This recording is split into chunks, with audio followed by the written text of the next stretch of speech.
ఉద్యోగాన్ని తీసేశాడో అదే వ్యక్తిని అదే స్థానంలో ఉంచి మరలా నా ఉద్యోగాన్ని నాకు ఇచ్చేటట్టుగా దేవుడు చేశాడు. దేవునికి స్తోత్రం చెప్పండి.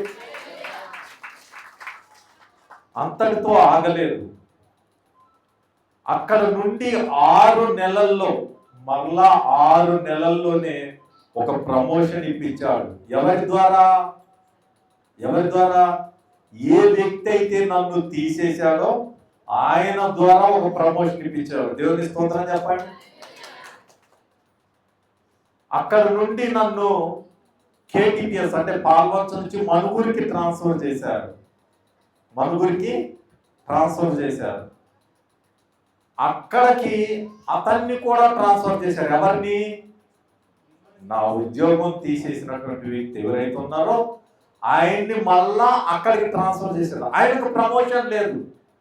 ఆయనకి నన్ను ఉద్యోగం తీసేసినప్పుడు ఏ క్యాడర్లో అయితే ఉన్నాడో ఆయన అదే క్యాడర్లో ఉన్నాడు. కానీ నా ఉద్యోగాన్ని దేవుడు మళ్ళా ఆయనతోనే ఇప్పించాడు. బాగా ఆలోచించండి. తీసేసినటువంటి ఆయనతోనే మళ్ళా నాకు ఉద్యోగాన్ని ఇప్పించి మళ్ళా ఆయనతోనే నాకేమి ఇప్పించాడు? ప్రమోషన్ ఇప్పించారు. అప్పుడు LDC తర్వాత UDC ఇప్పించారు. అక్కడ UDC తీసుకున్న తర్వాత నన్ను మనుగురికి ట్రాన్స్ఫర్ చేశారు. నాతో పాటు ఆయన్ని కూడా ట్రాన్స్ఫర్ చేశారు. మనుగురికి వచ్చిన తర్వాత ఏం చేశాడు? మరలా దేవుడు మరలా ప్రమోషన్ ఇప్పించాడు. ఎవరి ద్వారా? ఆయన ద్వారా. ఆయనే ఇప్పించాలి. ఇప్పుడు నా క్యాడర్ ఏంటి తెలుసా?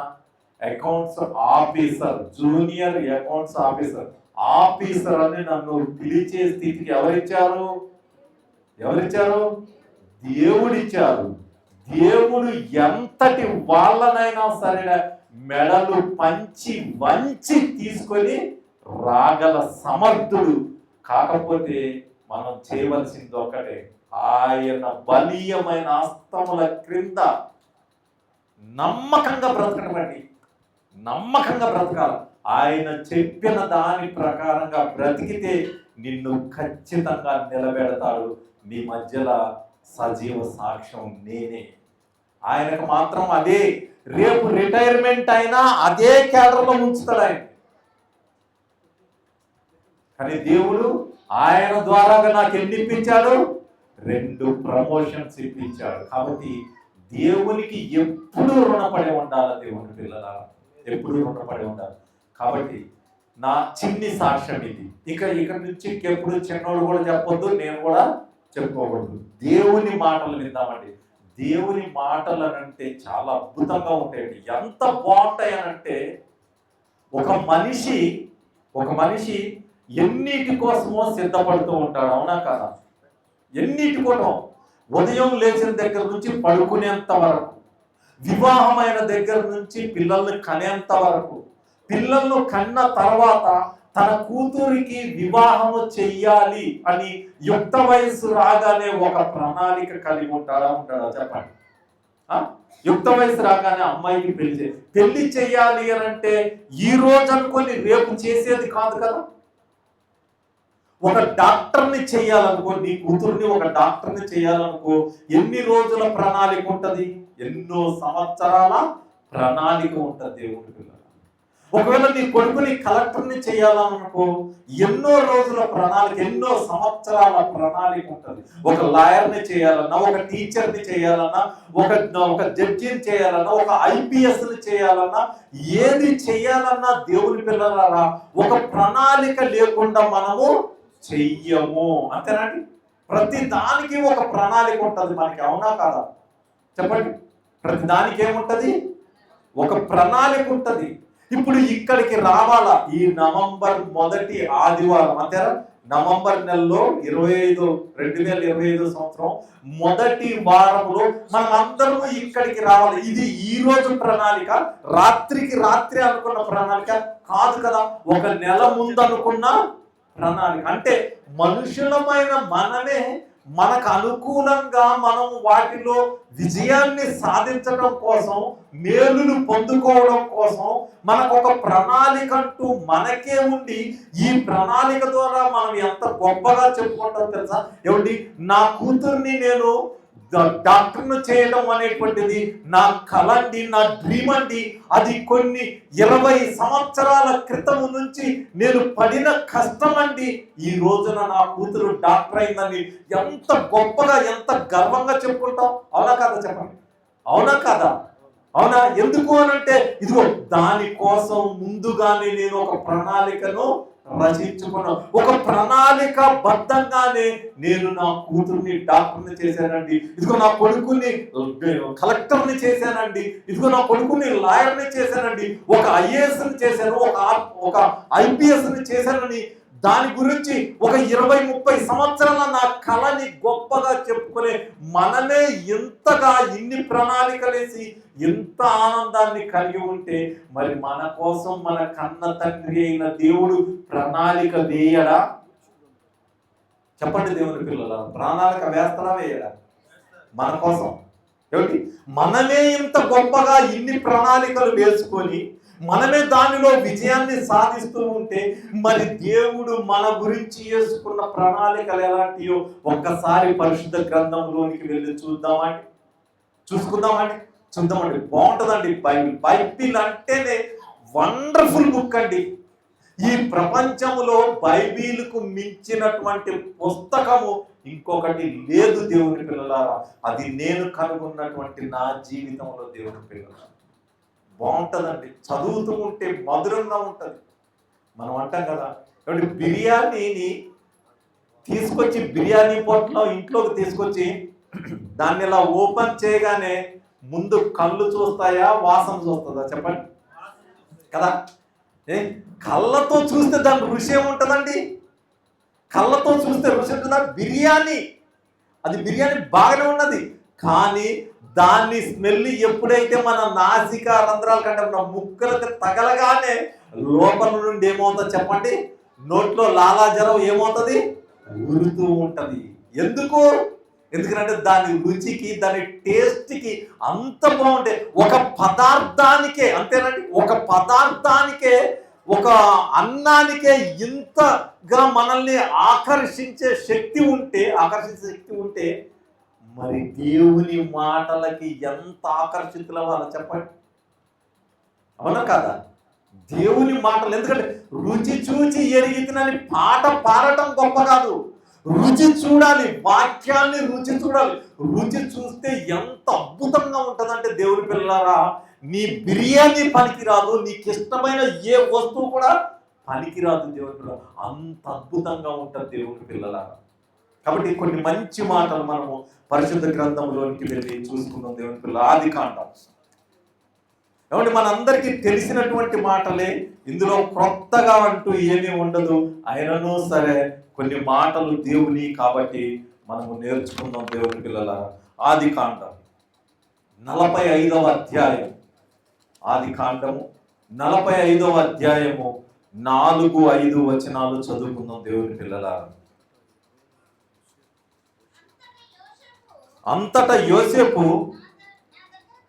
నా దగ్గరకు రండని తన సహోదరులతో చెప్పినప్పుడు వారు అతని దగ్గరకు వచ్చిరి.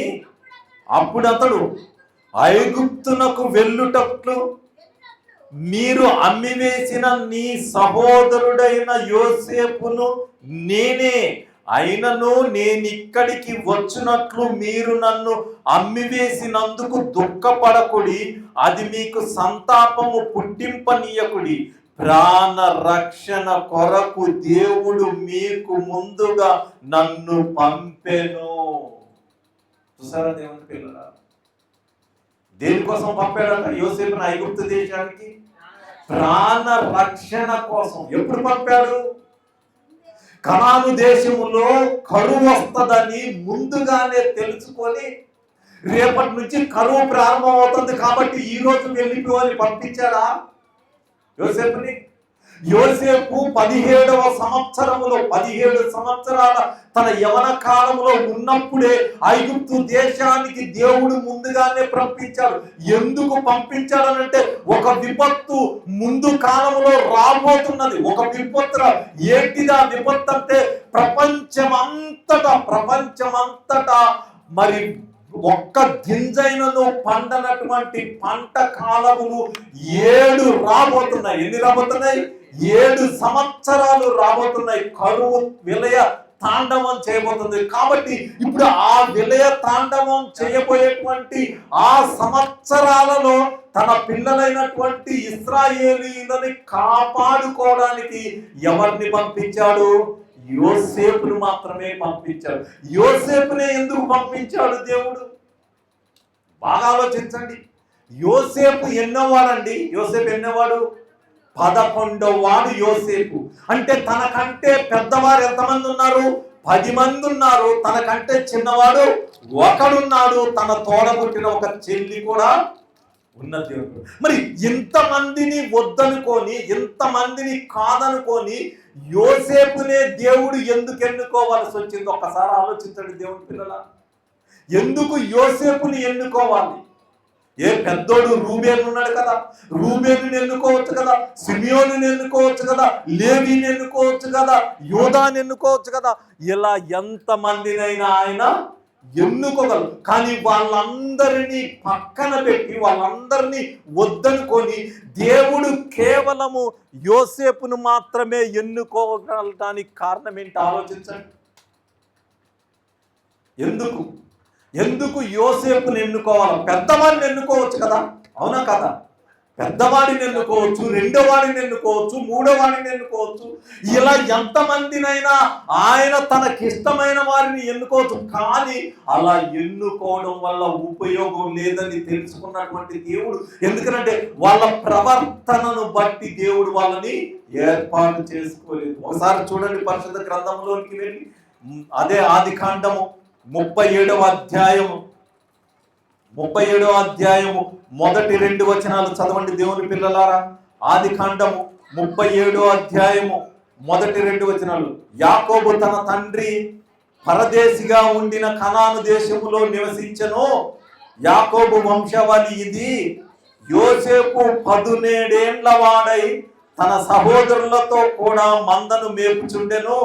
అతడు చిన్నవాడై తన తండ్రి భార్యలైన బిల్హా కుమారుల యొద్దను జిల్పా కుమారుల యొద్దను ఉండెను. అప్పుడు యోసేపు వారి చెడుతనమును గూర్చిన సమాచారము వారి తండ్రి యొద్దకు తెచ్చుచూ ఉండువాడు. చూసారా దేవుని? యోసేపులో ఉన్న ఒక మంచి సుగుణం ఏంటి తెలుసా దేవుడు? చెడుతనమును అసహించుకునేటువంటి వాడు. ఇదిగో అన్నయ్యలు ఏం చేస్తున్నారు తెలుసా? చెడుతనము చేస్తున్నారు. అన్నయ్య మన తండ్రి ఎలాంటి వాడు, మనం ఎలాంటి వాడము, మనము ఎలా బ్రతకాలి, మన తల్లిదండ్రులు ఎలాంటి వారు, ఒక్కసారి మీరు ఆలోచించండి. అన్నయ్య తప్పు చేయకూడదు కదా, తప్పు చేయకూడదని మన తండ్రి మనకి నేర్పాడు కదా, అయినను మీరేం చేస్తున్నారు కదా? చెడుతనమును జరిగించుచున్నారు. దేవుడు యోసేపుని ఏర్పాటు చేసుకోవడానికి కారణం అదే దేవుని పిల్లలారా. ఇదిగో యోసేపు 10 మందిలో సైతం తనకంటే పెద్దవాళ్ళు 10 మంది ఉన్నా ఆ 10 మంది చెడుతనాన్ని గురించి ఎవరి దగ్గర తీసుకొని వచ్చారు? తండ్రి దగ్గరికి తీసుకొని వచ్చారు. అతని ధైర్యాన్ని చూశాడు దేవుడు, అతని మంచితనాన్ని చూశాడు, చెడుని అసహించుకునే గుణాన్ని చూశాడు. కాబట్టి వెంటనే ఎవరిని ఏర్పాటు చేసుకున్నాడు తెలుసా? 12 మందిలో సుమారు, అంటే 12 మంది ఆడపిల్లతో కలిపి 13 మందిలో 11వ వాడైనటువంటి యోసేపును మాత్రమే దేవుడు ఏర్పాటు చేసుకున్నాడు. దేవుని పిల్లలారా బాగా ఆలోచించండి. ఈ వాక్యాన్ని మనకు అన్వదించుకోండి. ఒకసారి ఆలోచించండి దేవుని పిల్లలారా. ఎందుకు నీవు మాత్రమే రక్షింపబడ్డావు? ఆ రాబోయేటువంటి కాలంలో ఇశ్రాయేలీలైనటువంటి తన జనాంగాన్ని రక్షించుకోవడం కోసం ముందుగానే 13 సంవత్సరాలు, అంటే అతనికి 17వ సంవత్సరములో యవనస్తుడిగా ఉన్నప్పుడు ఐగుప్తు దేశానికి బానిసగా అమ్మబడ్డాడు. బానిసగా అమ్మబడినటువంటి అతను ఐగుప్తు దేశంలో కరువు లేకుండా పంటలు పండేసరికి కనాను దేశంలో ఉన్నటువంటి తన అన్నలైనటువంటి వాళ్ళు అక్కడికి రప్పించాడు. దేవుడి పిల్లలారా, చూసారా? దేవుడు అక్కడికి రప్పించాడు. ఎందుకు? వాళ్ళని ప్రాణాలతో, అక్కడ రాయబడి ఉన్నది మరలా చదవండి. 45వ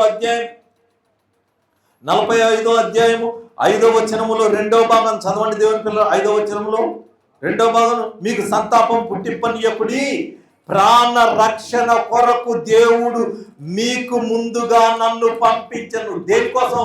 మిమ్మల్ని ప్రాణాలతో కాపాడుకోవడం కోసం. ఈ మీరు కరువులో ఆకలి చచ్చిపోతే మిమ్మల్ని బ్రతికించలేము కాబట్టి ఇదిగో మిమ్మల్ని కాపాడుకోవడానికి, మిమ్మల్ని తిరిగి రక్షించుకోవడం కోసం నేను ఏం చేశానంటే ఐగుప్తు దేశానికి ముందుగానే యోసేపుని పంపించాడు. ఎప్పుడు అన్నలు వచ్చారు?